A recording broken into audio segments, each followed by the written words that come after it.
ഹോർമുസിലെ കപ്പലുകൾക്ക് നേരെയുണ്ടായ ആക്രമണത്തിൽ പ്രതിഷേധിച്ച് ഭാരതം വിദേശകാര്യ മന്ത്രാലയത്തിന്റെ ഔദ്യോഗിക പ്രസ്താവനയിലാണ് ശക്തമായ പ്രതിഷേധം ഇപ്പോൾ അറിയിച്ചിട്ടുള്ളത്. പരിക്കേറ്റ നാവികർക്ക് ആവശ്യമായ എല്ലാ സഹായവും ഉറപ്പാക്കും. കൂടുതൽ വിവരങ്ങളുമായി ഷിൻസ് സെബാസ്റ്റ്യൻ ചേരുന്നുണ്ട്. ഷിൻസ്, എന്തായാലും യാതൊരു തരത്തിലും ന്യായീകരിക്കാവുന്ന ഒരു വിഷയമല്ല. കാരണം ഒരു വശത്ത് സമാധാന ചർച്ചകളൊക്കെ തന്നെയും പുരോഗമിക്കുമ്പോഴാണ് വീണ്ടും പ്രകോപനം ഉണ്ടാകുന്നത്. എന്തൊക്കെ കാര്യങ്ങളാണ് ഇപ്പോൾ വിദേശകാര്യ മന്ത്രാലയം ചൂണ്ടിക്കാട്ടുന്നത്? വിഷ്ണു, തീർച്ചയായും ഒരു വളരെ ദുഃഖകരമായ കാര്യമാണ് ഇന്ന് ഹോർമുസ് കടലിലേക്ക് നടന്നിരിക്കുന്നത്. ഹോർമുസ് കടലിലേക്ക് സഞ്ചരിച്ച 2 യുഎയുടെ കപ്പലുകൾക്ക് നേരെയുള്ള ആക്രമണത്തിൽ ഒരു ഇന്ത്യൻ നാവിക കൊല്ലപ്പെടുകയും നിരവധി പേർക്ക് പരിക്കേൽക്കുകയും ചെയ്ത സംഭവത്തിൽ ശക്തമായ പ്രതിഷേധവുമായി രംഗത്തെത്തിയിരിക്കുകയാണ് ഭാരതം. ഈ 2 MV അൽബഹിയ, MV മൊംബാസ കപ്പലുകളിൽ ജീവനക്കാരായി ഉണ്ടായിരുന്ന 46 പേരിൽ 30 പേരും ഭാരതീയരായിരുന്നു. ഈ കൊല്ലപ്പെട്ട നാവികൻ അൽബഹി എന്ന ടാങ്കറിലെ ജീവനക്കാരനാണ്. മിസൈൽ പതിപ്പിനെ തുടർന്ന് കപ്പലുകളിൽ വൻ തീപിടുത്തമുണ്ടായെങ്കിലും പിന്നീട് നിയന്ത്രണവിധേയമാക്കി.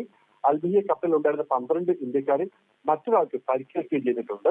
മൊംബാസ കപ്പലിൽ ഉണ്ടായിരുന്ന 18 ഇന്ത്യക്കാരിൽ 9 പേർക്ക് പരിക്കേറ്റിട്ടുണ്ട്. ഇവരിൽ 2 പേരുടെ നില ഗുരുതരമാണെന്ന് കേന്ദ്ര വിദേശകാര്യ മന്ത്രാലയം അറിയിച്ചു. മരണമടഞ്ഞ നാവികന്റെ കുടുംബത്തോട് അനുശോചനം രേഖപ്പെടുത്തിയ കേന്ദ്ര വിദേശകാര്യ മന്ത്രാലയം പരിക്കേറ്റ വേഗത്തിൽ സുഖം പ്രാപിക്കട്ടെ എന്ന് ആശംസിക്കുകയും ചെയ്തിട്ടുണ്ട്. യുഎയിലെ ഇന്ത്യൻ എംബസി കോൺസുലേറ്റും സംഭവ വികാസങ്ങൾ സൂക്ഷ്മമായി നിരീക്ഷിച്ചു വരികയാണ്.